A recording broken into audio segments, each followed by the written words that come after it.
Now, if we can get enough men living those 4 pillars out, and you might have one, you want to swap one out or add one to it, great. I implore all you men out there to give the young men in your life the gift of clarity.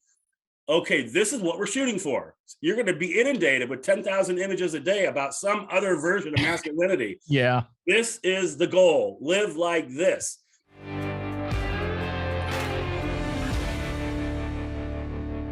So welcome to the True Man Podcast. You know, from time to time, a topic that we've talked about before comes my way, and due to the nature of the subject matter, I think it's important that the True Man community continue to learn about it, such as the nature of child trafficking. And I'm going to refer you also back to episode 39 that we did with Susan Norris entitled Fighting Sex Trafficking, What You Need to Know. Listen, in a perfect world, we wouldn't have to talk about this, but that's unrealistic. So it's important as a man, a father, a husband, a grandfather that you know, and we equip you about the trappings of human trafficking. So with that said, welcome to the podcast, Alan Smyth. Now, Alan serves as the executive director for Saving Innocence, an anti-human trafficking community-based organization focused on recovery and restoration of victims of sex trafficking. And Alan is also co-author of the book, Men Fight for Me, the Role of Authentic Masculinity in Ending Sexual Exploitation and Trafficking. Alan, welcome to the podcast. Oh, thank you so much. Thanks for having me. I'm looking forward to this conversation. Yeah, I am too. You know, when this came up, my initial thought was, wow, a book that directly speaks to the heart of men. And I think this is a really big deal in my mind. If we're going to be kings in the kingdom, it's up to us as men to take leadership roles in addressing problems like this. So I'm curious, how did working to end human trafficking find you? How did it find me? That's probably a good way to say it. I've been with Saving Innocence going on 7 years now. So the bulk of my adult life was going in another direction, worked for a faith-based organization called Young Life for 25 years. Mm-hmm. And after 25 years, it was time for a change. Things were changing. And I just think it was time to do something different after that amount of time for a number of reasons. And I cold called Saving Innocence. I had heard about them in the year previous, just kind of what they were. And like most people probably listening right now, when you hear, oh, child sex trafficking. Oh, so Saving Innocence, they're in Thailand, right? Or Cambodia or someplace? Right. It's like, oh no, they're right here. What do you mean? And so it never left me. And then when I was now in a career change, I cold called the founder, went and sat with her for a couple hours, heard the story, and I was immediately in. I'm a dad with a daughter. I have a son as well, but a dad with a daughter, and most of the little victims are young girls. Yeah. Tragically. And so I was immediately in. It found me. I didn't have a choice. I left that day and I said, I have to do something. Now, it wasn't a job interview. They weren't hiring. There's no job posting. I just said, I'm in. At the very least, I'll be a little donor. Yeah. And we kept talking, and you know, one thing led to another, and they invited me to join the team almost 7 years ago. And it's my honor and privilege to be here. Wow. Listen, a lot of people, and I'm included in this, unfortunately. Before I did my interview with Susan Norris and I met with her here in the Atlanta area, I didn't know a lot. I'd heard about human trafficking. I didn't know a lot about it. And I didn't understand the depths, the severity of the problem. And I'll clean this up for the podcast and say the morons that are out there soliciting children. So talk a little bit about, and you know, let's educate the audience a little bit about what is going on in this seedy little world. It's the dark underbelly of humanity. It's outside of politics. It's outside of religion. It's outside of anything that would otherwise divide us and polarize us as people. This is something we can all stack hands on. It's referred to as the modern day slavery. It's where there's a third person who asserts ownership over a more vulnerable person. And oftentimes those are young girls, oftentimes, not always, but always, oftentimes young girls. A lot of vulnerable people are coming from the inner cities and maybe already in the foster care program in whatever state that you're in. And it's an economically driven crime. The third person, the trafficker, or as Hollywood referred to him as the pimp, masquerades as something, masquerades as a protector, as a provider, as a boyfriend, and lures his prey in. And that's exactly what it is. He's a predator. Lures his prey into a relationship. And then she finds out pretty quickly that she doesn't have a choice in anything anymore, no choices whatsoever. And he starts selling her. And a lot of it's online with today's technology, but there's still, if you're in Atlanta or whatever city you're in, I guarantee you there's streets right now that are known by everybody, law enforcement, everybody else, where you can drive down there tonight and see hundreds of people, vulnerable people, oftentimes girls or women, that are out on the street for sale. And when I say children or for sale, let's unpack that just a minute. Yeah. The average age of entry is about 12 years old. That's the average age. So you know what that means. Our youngest kiddo at Saving Innocence that we've taken care of, a few years ago, we met her. She was 7 years old. Oh. And these are, for the most part, US born American citizens. These are kids in our communities. These aren't people being trafficked across the southern border, although that is happening. Absolutely. Yeah. But it's such a target rich environment for these traffickers, right? Our own homegrown kids. There's no need to look elsewhere. And when I say for sale, one of my favorite people in the universe is a young lady that I got to work with at Saving Innocence. And she told her story, put it on video many times. But she said, starting at 11 years old, she was sold between 7 and 15 times every single night. The church wall. And then she said in that same video, when she told her story, she says this: by the time I was 12 years old, I was already raped 4,000 times. Oh, gosh. It's mind-boggling. And she stayed in that life till she was 15. And that's a typical, very typical story of the kinds of experiences that we rub up against. Thousands, maybe 10,000 rapes. It's like, it's mind-boggling and it's disgusting. And we as men have to step into this fight. We don't have a choice. Yeah. So talk about that a little bit, because that, I got to tell you, talking about this, it just, I can feel it in my stomach. It just, it's so gut wrenching to know that, sometimes you get out in the suburbs where I am and you think, well, it can't happen here. And it does.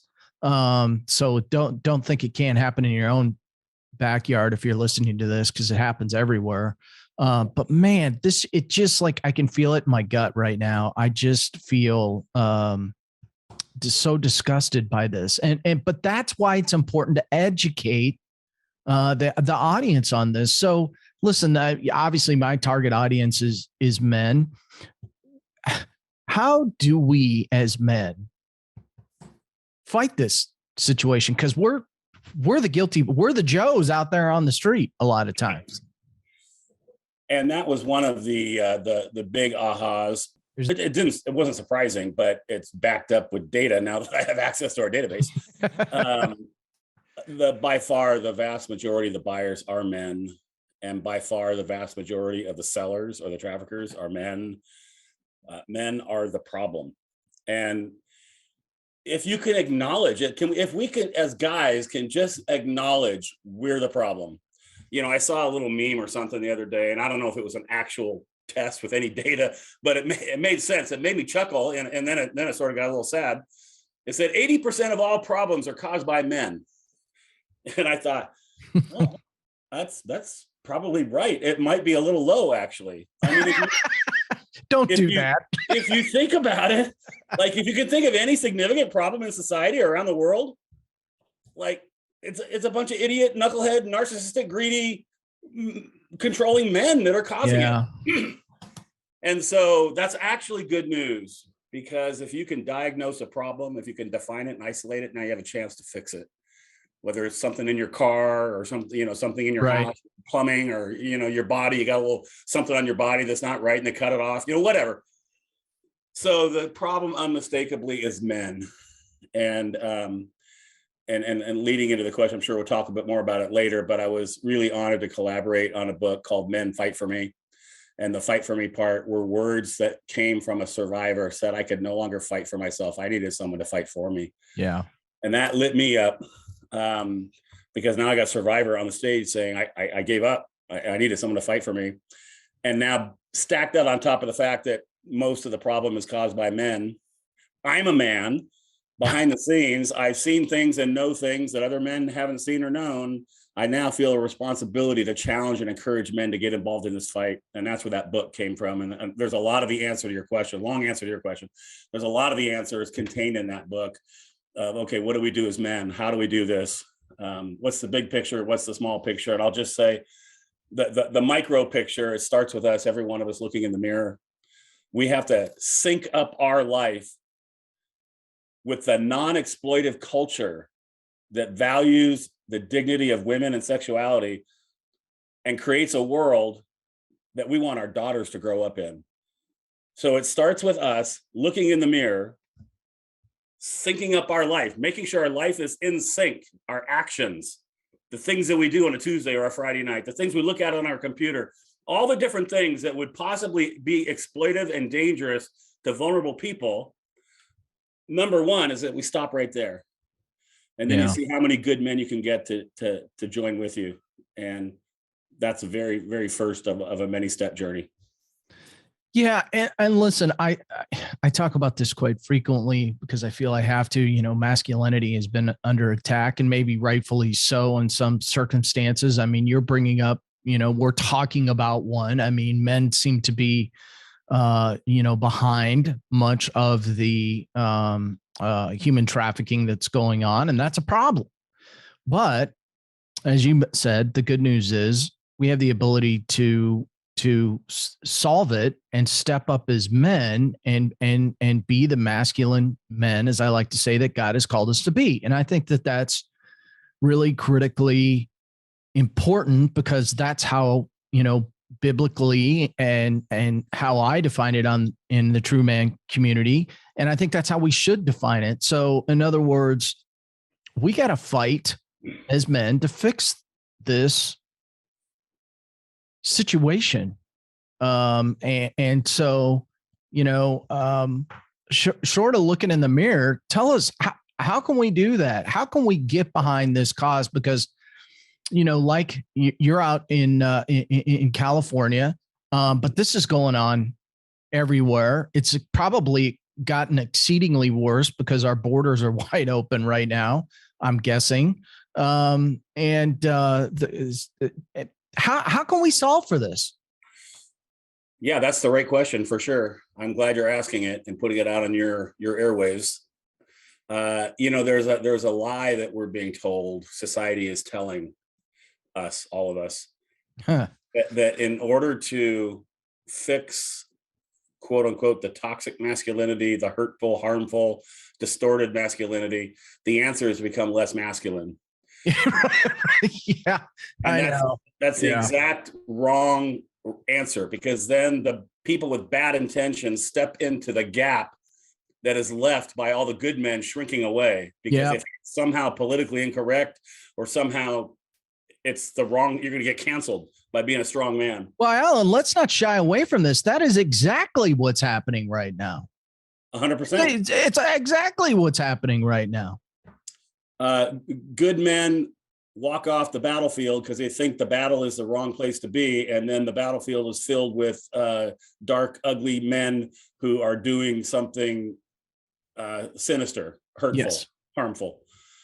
And so we need men to rise up and say, no more, not on my watch. And, I love that this is called the true man. To put the adjective true in front of the man there's an implication that there's an untrue man. There's a false man that you're battling against. And sort of the tagline's a mouthful of my book, the role of authentic masculinity. If our team, well, that must suggest there's an inauthentic version, a diminished, a hurtful version. And that's exactly what we're seeing. And they are following after their own desires and addictions and hurts, and they're causing enormous pain. So I actually have a little working definition on what it means to be a man, the authentic male. And we detail it in the book. And just briefly, I'll say it and we can talk about it if you want. Yeah. This started many years ago. My son was 5 years old, and a couple of buddies and myself, they had sons the same age, and we got together a little father-son group. And job number one was, okay, let's define a man. Nobody knows. There's no agreed upon definition. Is it a certain age when you become a man? 18, 21? Is it, you got married, you had sex? I mean, what does it mean to actually, okay, you're a man? And so, okay, job number one is to give our boys the gift of clarity. And we came up with a 4-pronged definition. Here's what it means to be a man. We celebrated when we saw it. We did watched movies that reinforced it. We had little studies along the way. We corrected it when we didn't see it. And so pillar number one, he accepts responsibility. A real man accepts responsibility, not only the things that are squarely on his responsibility, but he might step into a bigger sphere, take responsibility for his neighborhood, his community, his school, the world. He accepts that responsibility, doesn't run from it. Yeah. 2, he leads courageously. We're going to need courageous leaders if we're going to stand up against the foes and the obstacles today. So he leads courageously, which incidentally is not the absence of fear. It's the ability to walk through that fear and do the job anyway. That's what courageous leadership is. 3, he lives a life of service. An authentic man is here to give and serve, not here to take. One of the guys in the book that I quoted said, as soon as a man takes, he loses all credibility. That's fantastic. We're not here to take from this world and our community. We're here to give and serve. That's an authentic man, according to our definition. And then the last one is he understands that who he is more important than what he does. Sort of the focus on the internal rather than the external, who we are, our character, integrity. Now, if we can get enough men living those 4 pillars out, and you might have one, you want to swap one out or add one to it, great. I implore all you men out there to give the young men in your life the gift of clarity. Okay, this is what we're shooting for. You're going to be inundated with 10,000 images a day about some other version of masculinity. Yeah. This is the goal. Live like this. Let's celebrate it. Get a chorus of men around our young boys. When we see it, let's encourage it. Now, if we can get enough men living those out, there's no room for trafficking. There's no room. That's a world I want to live in. There's no room for a lot of societal ills. And so that's how we do it. We get enough men living that way. I love it. So true man, quite honestly, Alan's taken right out of the Bible. It's Jesus Christ walk on earth as a true man. And the question I always ask is, how can you become a true man? How do you live like a true man? What is a true man? Well, a true man is a masculine man defined by really those 4 pillars that you just talked about.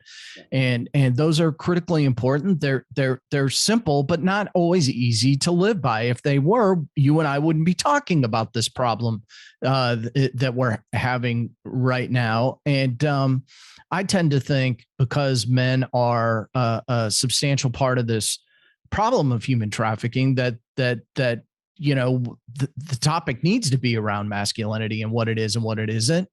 And if we live by these 4 pillars, and you talk about the things that are coming at guys on a daily basis.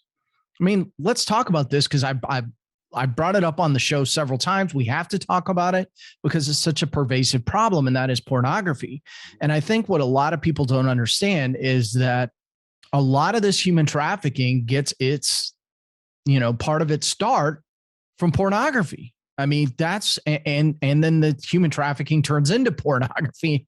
And so there's a lot of stuff going on there. So you have to know who the enemy is if you're going to be a masculine man. And part of the enemy is the devil at work. And the devil is putting these images out in front of us on a daily basis to test us and to test our masculinity. Is that fair to say, Alan? Isn't that part of the problem here? Pornography is a major on-ramp to exploitation. It is in itself exploitation. It desensitizes future buyers. It desensitizes future victims. It's very much hand in hand, interwoven in the bigger problem of our society. I mean, some stat I saw recently, the average age of first exposure is 8 years old. So you have young brains that aren't prepared to see anything remotely close to what they're seeing, and it's rewiring their brain. We've had trafficking survivors, quote one of them in our book, that says she was trafficked, meaning meaning she had no choice. She was forced to go be in this particular hotel room or movie set. They turned the camera on, was raped all night long, and then that made its way onto a porn site, popular porn site. And she says every time someone watches that, they're watching me being raped. And there was millions of views. I can tell you this, that the majority of the people that you see in pornography are there in some way, shape, or form against their will. They're being coerced, forced in some way. There are some people that would definitely say, this is purely consensual. This is how I make my living. But the problem is that us knucklehead guys looking at our computer at night after hours when our wife's in bed or something, receiving some kind of gratification, if you will, solving some kind of an addiction, there's no way to know who on the screen is there consensual and who is there non-consensually. They don't want to be doing it. Now, I'm no lawyer. I bet you have some listening, but non-consensual sex is called rape. So men, we have to have an honest conversation. Are we seriously going to let this go down? Are we really going to be sitting in front of our computer or tablet, our phone, and receiving some kind of pleasure watching somebody get raped? There should be a yellow police tape around your computer because it's a crime scene. It's a crime scene. It's absolutely a crime scene. I don't mean to laugh, but that it really is, and I don't think a lot of guys think of it that way. I mean, that it just there's not been a lot of thought given to what's going on in the back office, so to speak, here. And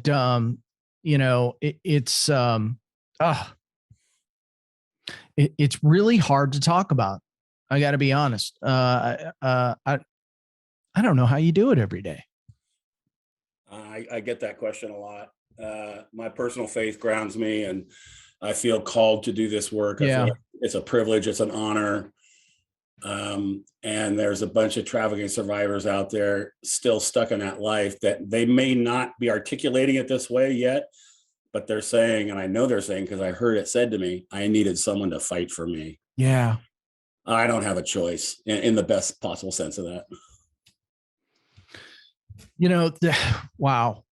That's really powerful. Because I think at the end of the day, we all, whether we say it or not, need somebody to fight for us from time to time, regardless of what it is in life.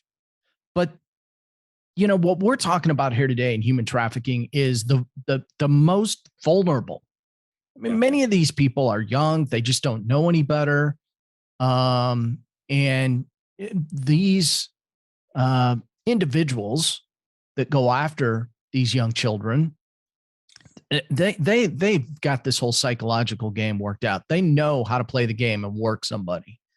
From everything that I've read. And that's the worst of it. They know how to prey on these young people. And that's why we need to be, I think, so diligent as men. What is it that we can look out for? I've got a daughter. She's 17 years old. My son is 19 right now. So I worry about things like this. What can we look for in our own children that may be cues that some of this stuff could potentially be going on?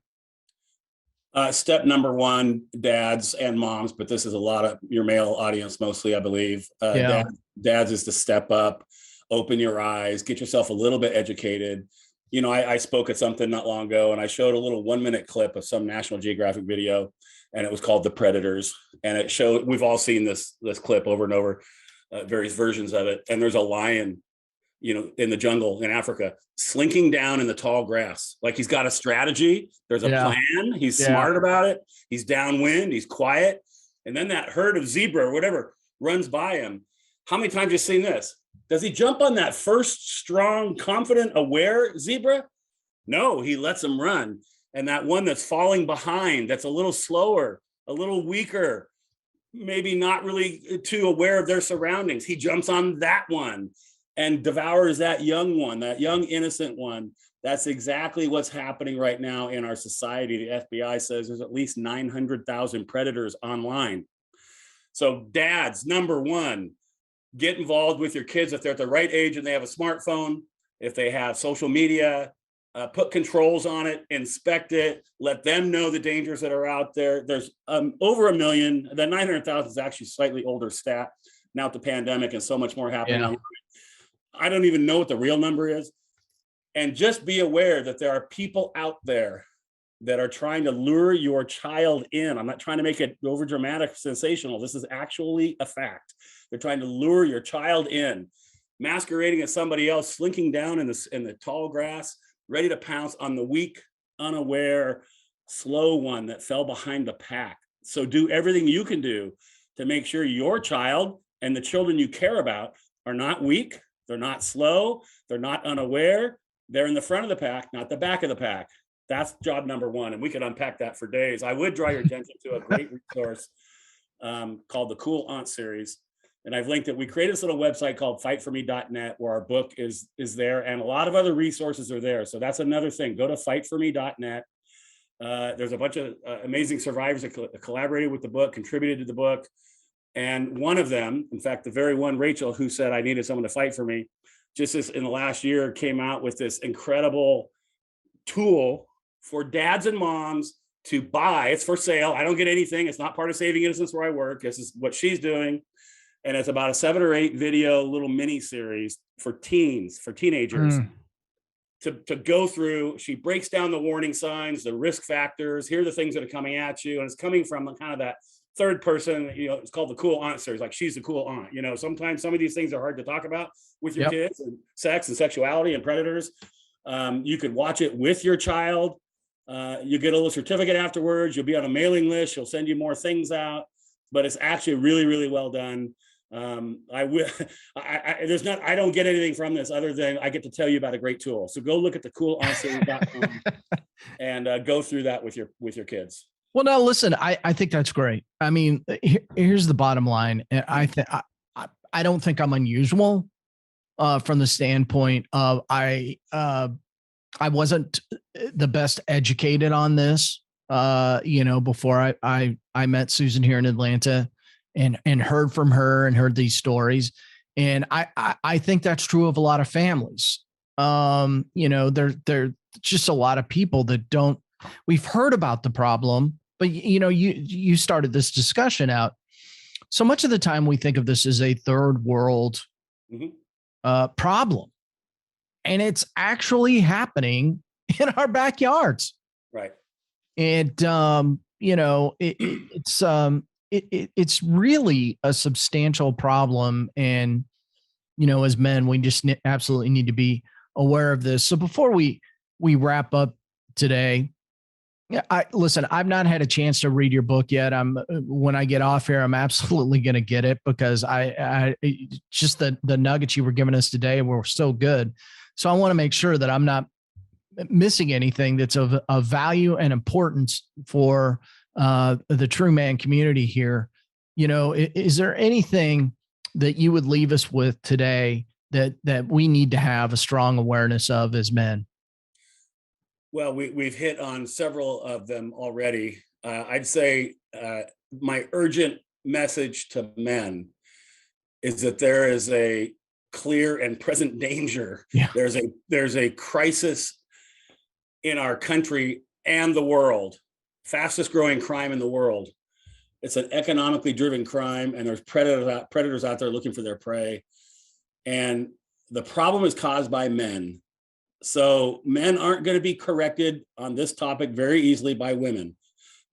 There's a bunch of amazing women, a lot of survivors out there killing it, doing great stuff. I'm close friends with many of them. They jumped at the chance to be in this book because they said there isn't anything like this. There's not a survivor-informed male out there talking to men, and they couldn't wait to be part of it. But it's going to require us men to step up, to step into this fight and have a big vision. Let's change the world, but we're going to start one baby step at a time. First step is to look in the mirror and make sure your life, as I open the podcast with, is in sync with the non-exploitive culture. And kind of part B of the urgent message is that all of us, the biggest mistake we could make is that I'm not out there buying a child for sex. What are you talking about? Like, this is gross. So that person may have already tuned out by now because they don't think we're talking to them. And my urgent message to men is that we're talking to all men. because we all fall in one of two categories. Yeah. Category one is a smaller number. Those are the men that are actually going down that dark rabbit hole, that path, and servicing an addiction in the darkness and the shadows. And they're actually firsthand participating in this problem, maybe going so far as to buying sex from somebody else. Now, most of the men are in the other bigger category. We have passively allowed it to happen right under our noses. We've looked the other way, and we are complicit in the very thing we say is ugly if we don't do anything to stop it when we hear about it. If we know something really terrible is happening and we don't do anything at all to push against it, we're guilty of the crime itself. Wow. Yeah, and that passivity goes back to the first Adam in the Garden of Eden, when he hid behind a bush there, some shrubs, and it's been passed down generation after generation. And we need to understand that, because that passivity and masculinity sometimes go together. And this is just yet another example of things that are going on in the world today. Everybody's busy, worried about whatever goofball stuff they talk about in Washington, D.C., but don't take real action on, like human trafficking is going on. And so as men, I just want to encourage you, check out this book, Men Fight for Me. It's absolutely imperative that as men, we get knowledgeable about what's going on. And as you said, Alan, take a look in the mirror. Absolutely take a look in the mirror and ask yourself, this is, if you're putting yourself out there, why? You're part of the problem. Let's be part of the solution, man. So, Alan, I absolutely want to thank you for being on the True Man podcast today and sharing this information. I just think it's absolutely critical. Well, thank you so much for having me. I'll come back anytime you invite me for part 2. And I'll just close with this one final note. Proceeds of the book are benefiting survivors of trafficking. So I can, with all sincerity, say, every man listening, go buy a case of these books and give them to every man and young man and read it together. Yeah, that's a great idea. I would encourage that as well. Thanks again for being on, Alan. Really appreciate you educating the audience again. So thank you.